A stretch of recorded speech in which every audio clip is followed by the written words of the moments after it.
the establishment of the Gambia's first National Human Rights Commission and the establishment of the Janneh Commission to inquire into the financial corruption of former President Jammeh, and as a result of which the government has been able to recover over $1.1 billion so far. And in all of these processes, we were able to put together a team of talented and credible Gambians, and I wish to thank them for their service to country. I led efforts to rebuild a hitherto weakened judiciary, and I'm glad that we now have a respectable, robust, and independent organ of state. Immediately after my appointment, I established a criminal case and detention review panel, which reviewed a total of 241 ongoing cases, criminal cases, involving 304 accused persons. I discontinued prosecutions in 36 cases involving 86 accused persons on the basis of insufficient evidence. Reported incidents of arbitrary arrests, detention without trial, or torture by state agents, which were a hallmark of the Jammeh days, have substantially reduced. Freedom of expression, which was a luxury in the past, is now taken for granted. In sum, the Gambia is no longer in a state of fear. On legislative reform, between 2017 and 2020, the ministry has introduced and or revised a total of 47 different pieces of legislation affecting different sectors of government. 26 of these have become law, and 23 are now before the National Assembly for consideration. Also, during my tenure, the government's commitment to international law has strengthened. We rescinded the decision by the Jammeh administration to withdraw the Gambia from the International Criminal Court, paving the way for our continued membership to the ICC. We signed and or ratified a number of international treaties, including the UN Convention Against Torture, the UN Optional Protocol on the Abolition of the Death Penalty, the UN Convention Against Enforced and Involuntary Disappearance, and the African Charter on Democracy, Elections, and Governance. We successfully submitted our combined periodic reports for the first time since 1985 to the UN Human Rights Council on the International Covenant on Civil and Political Rights, and our combined periodic report for the first time since 1994 to the African Commission on Human and People's Rights. More significantly, we became one of only 7 countries at the moment in Africa to make a declaration pursuant to Article 34(6) of the Protocol to the African Charter on Human and People's Rights on the establishment of an African court to allow individuals to have direct access to the court. But a lot still remains to be done. In this regard, I have introduced a number of bills to the National Assembly as part of the government's legislative reform agenda.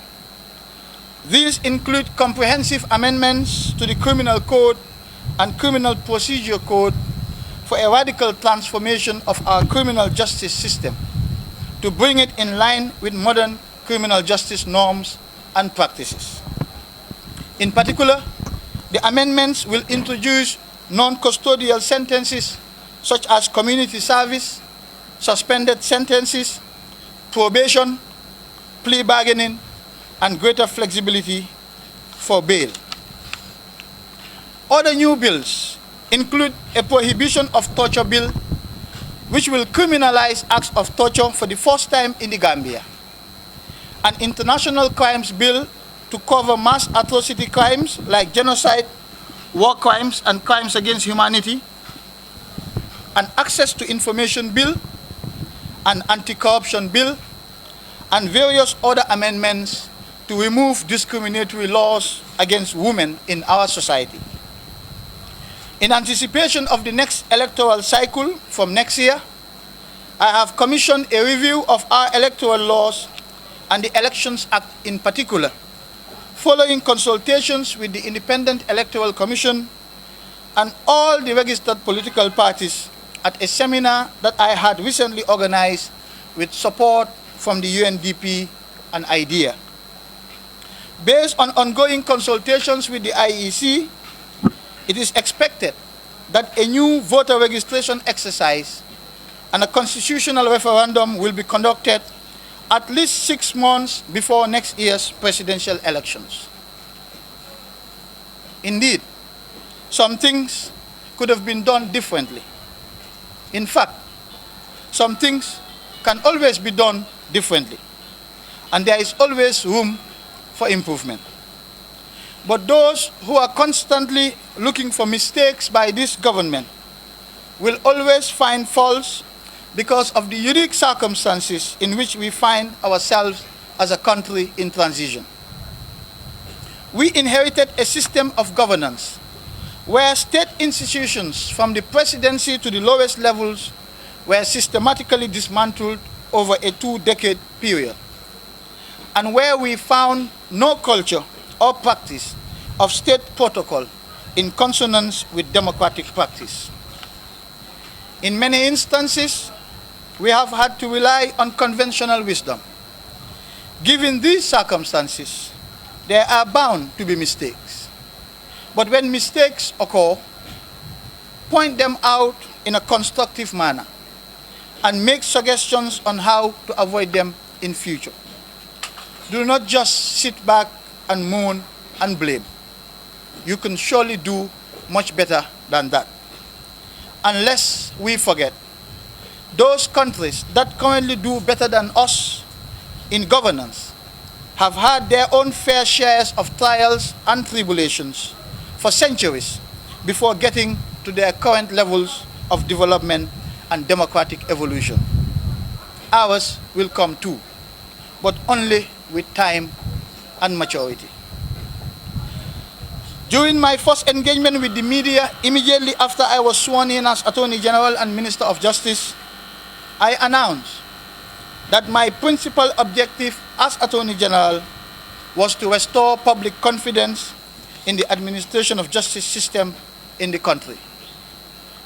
This, of course, was not going to be an easy task, given that we were just emerging from a governance environment that was characterized by direct political interference in the judiciary by the previous executive, the unlawful summary dismissal of judicial officers who dared to make decisions against the state or sometimes for unknown reasons, and the hiring of private mercenary judges who sent innocent Gambians to jail on the dictates of one man. Today, only 3.5 short years later, I am proud of our achievements in this endeavor. No one can now deny that public confidence in the administration of justice system in this country hasn't substantially increased.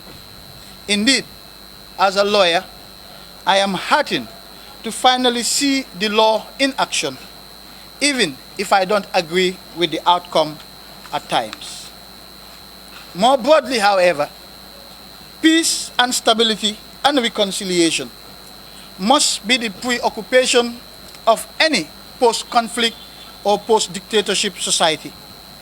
And our decisions at the Ministry of Justice over the past 3.5 years have largely been guided by these objectives. There is good reason why the Secretary General of the United Nations included our country in his sustaining peace agenda. There is good reason why the United Nations and other bilateral and multilateral partners such as the African Union, ECOWAS, and the European Union deployed their resources to this country soon after the change and continue to do so. Societies like ours that have been brutalized and traumatized for decades are fragile and must be handled with care.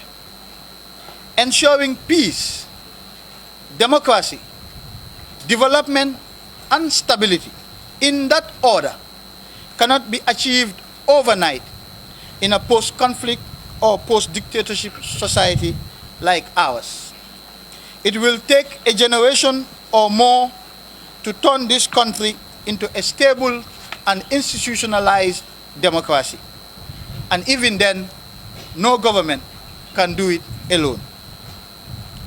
It will require a deliberate effort, individually and collectively, on the part of each and every one of us.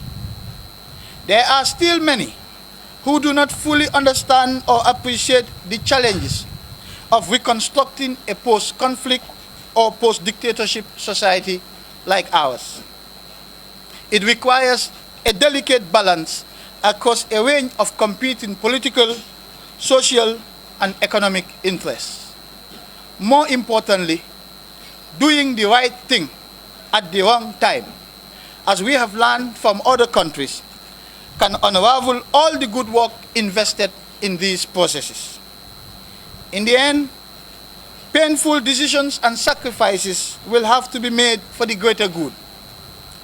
This is a reality that we must all try to live with if we truly want to turn a fresh page in our country. The best thing that has happened to us as a country is the freedom that we all enjoy today. There is simply no price tag to this freedom.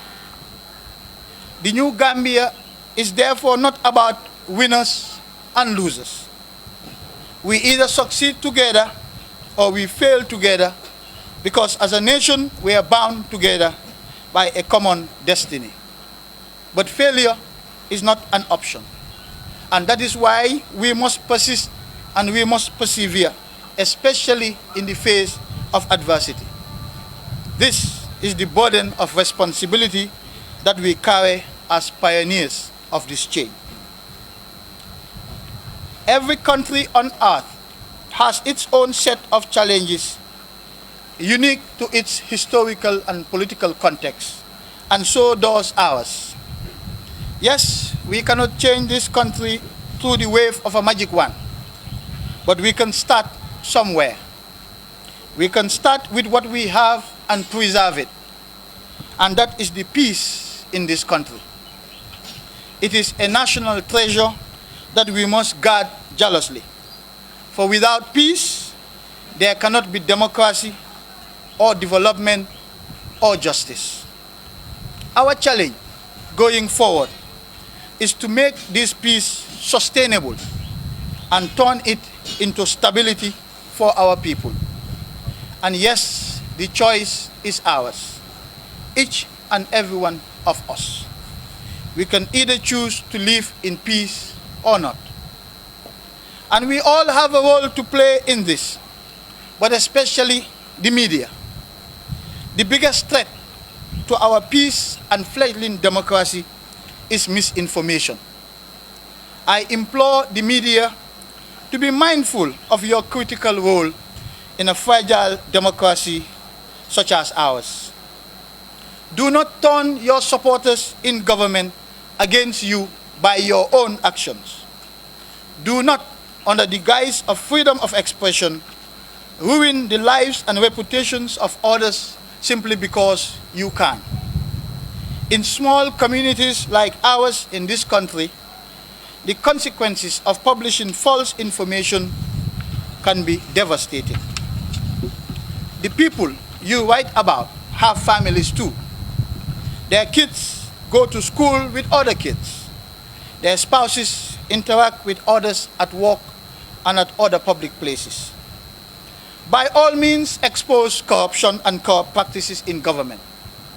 But I encourage you to do so with hard facts.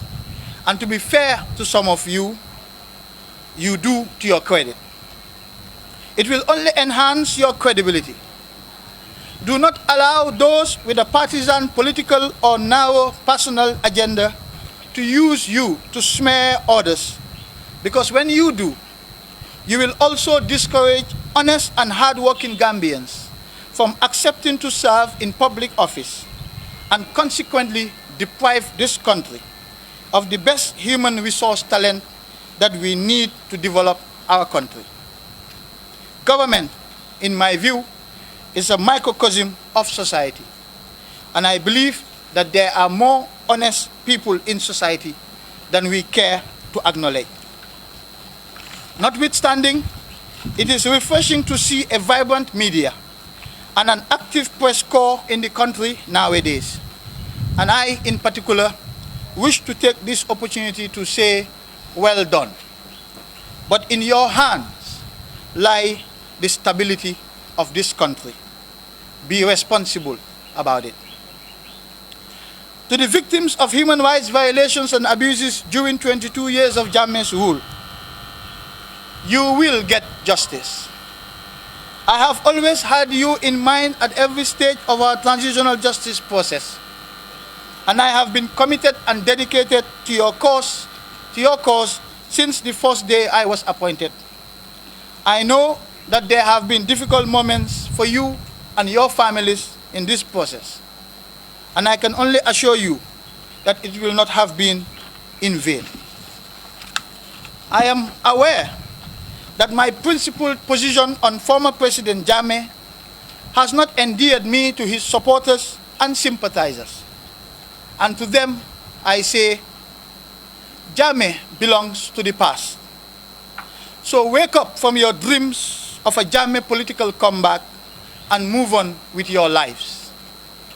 He has caused too much pain and suffering to the people of this country throughout his 22-year reign of terror, as the TRRC keeps revealing.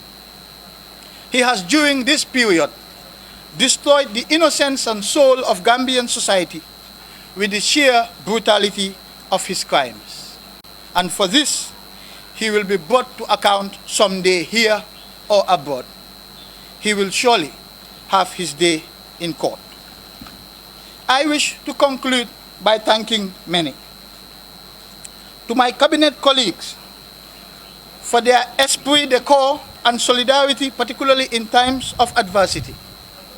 I wish to thank each and every one of you for your support at all times. To the President and members of the Gambia Bar Association and my colleagues at the bar, for their cooperation and partnership with me and my ministry. Our interactions were truly cordial and collaborative. To my critics, and yes, there were quite a few, I thank you too for keeping me on my toes all the time, even if I felt that some of the criticisms were unreasonable or unjustified or unfair at times. But I will choose this life any day over life in bondage under a dictatorship. To the representatives of the international community and our regional and international development partners in the country, the African Union, ECOWAS, and the European Union, thank you for standing by the Gambian people at their hour of most need. I particularly wish to thank the entire United Nations system here in the Gambia, especially the UNDP and the Transitional Justice Project Management Unit. To the UN Peacebuilding Commission and the Peacebuilding Support Office under Assistant Secretary General Oscar Fernandez Taranco, who has been an exceptional supporter of the Gambia's transitional justice process and peacebuilding initiatives. To SISG Chambers for his dedication to peace in our country, as well as to IDEA, the Justice Rapid Response, the International Center for Transitional Justice, and the Commonwealth. Please continue to support our country's transition and transformation. The Gambia and her people need you, so do not abandon us. Help us complete this beautiful and inspiring story of a country that rose from the ashes of tyranny and became a modern democracy through peaceful means. The pride will be as much yours as it will be ours. To my family, my friends, and loved ones who constantly encourage me throughout the emotional roller coaster ride of the past 3.5 years, I simply cannot thank you enough. Being Attorney General at this time in our country is perhaps the most challenging job of this post-dictatorship administration. But you have been my rock to lean on. I couldn't have survived on this job for this long without your enduring support and encouragement. There were times when the pressures of being in public office caused too much pain for you, and I am sorry for making you go through these painful moments. I hope that you can forgive me. And to my staff at the Ministry of Justice, I have said previously that I have never worked with a more committed and dedicated team than the men and women of the Ministry of Justice. I could not be prouder calling them my staff. Over the past 3.5 years, they have been pushed to their limits to ensure that we deliver on our reform promises to the people of this country, and they have been equal to the challenge. I salute their efforts and determination despite the difficult conditions and the many constraints. There is so much unexplored talent at this ministry, and I can only encourage you to go forth and let fly. Don't allow anyone to make you believe otherwise. When I walked through these doors the first time 3.5 years ago, 3/4 of professional staff did not have a desktop computer on their tables. They were still drafting legal opinions with pens and paper, as I did here back in 1997 as a public prosecutor.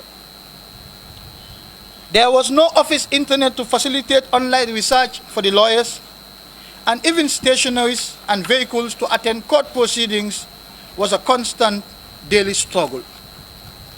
Basic as they seem, it served as an early indication of the acute human and material resource challenges I was to confront as Attorney General in the years ahead. Today, I am glad that I will be leaving a Ministry of Justice in much better shape than I found it as Attorney General. I have turned the ministry into a truly professional environment and into a modern state law office that now, among other things, undertakes criminal prosecution without political motivation. But one of my proudest moments as Attorney General was when I was able to improve your conditions of service. I will repeat what I had said in my most recent memo to you about this. The improvement in your conditions of service is recognition of your unique position, not only as professionals in the civil service, but also as the bearers of the torch of justice that should shine across the country. It is a heavy responsibility indeed, but I have no doubt in my mind about your abilities, your dedication, and your commitment to meet and perhaps even exceed the expectations of the people of this country. As the old adage goes, to whom much is given, much is expected. To the Solicitor General, Mr. Cherno Marina, thank you for your loyalty. I surely would have been lost in the complex web of government, machinery, and bureaucracy without your steady guidance. To my special advisor, Mr. Hussein Tomasi, I will miss your wisdom, your calm composure, your maturity, and professionalism. Thank you, too, for pulling me back from the brink on many occasions. It has been a pleasure working with both of you. To my secretaries, the general staff at the ministry, including the clerks, the drivers, the cleaners, to my driver, and my designated successive personal assistants, Ms. Mam Job, Ms. Ami Fadera, and Ms. Fatou Ndiaye. Thank you all for your invaluable support to me. I know that I have demanded too much at times, particularly with my frequent calls and messages at late hours of the night. And I thank you and your families for showing understanding and patience. Lastly, while my determination to to make a difference as Attorney General was as dogged as the challenge was daunting.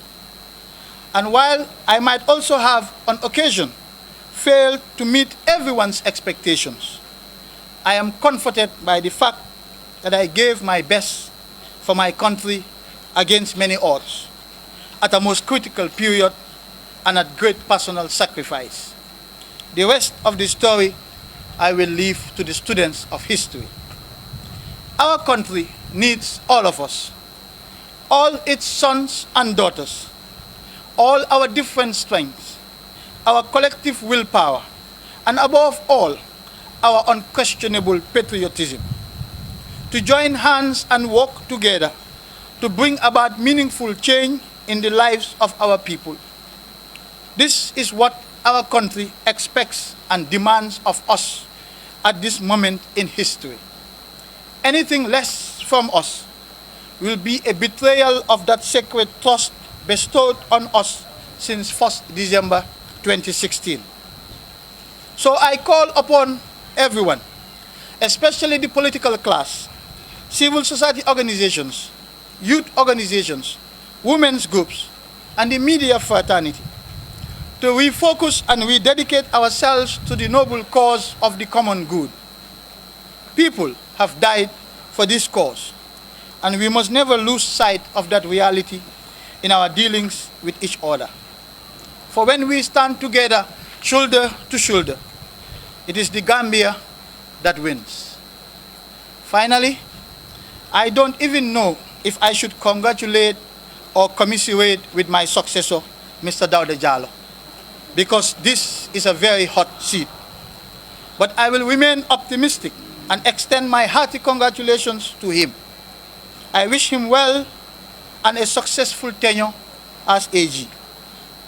I wish to conclude with the touching and sober remarks of Sekou Jammeh of the Gambia Press Union back in January 2017, when he posted this comment, and I quote, "The sun is shining on Gambia, not because Jammeh has gone or that Barrow is coming, but because Gambia has decided that never again," unquote. I thank you and goodbye.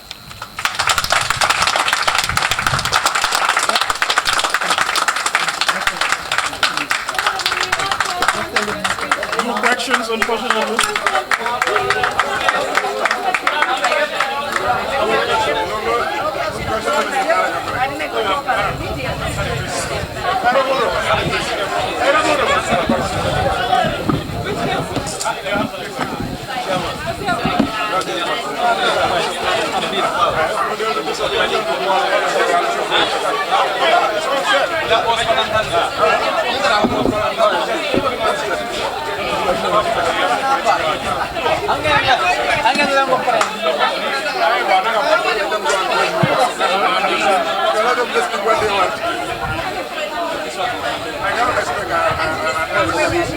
No. They have enough. They have enough to what I guess. Enough more than enough. You have more questions. Let's break this one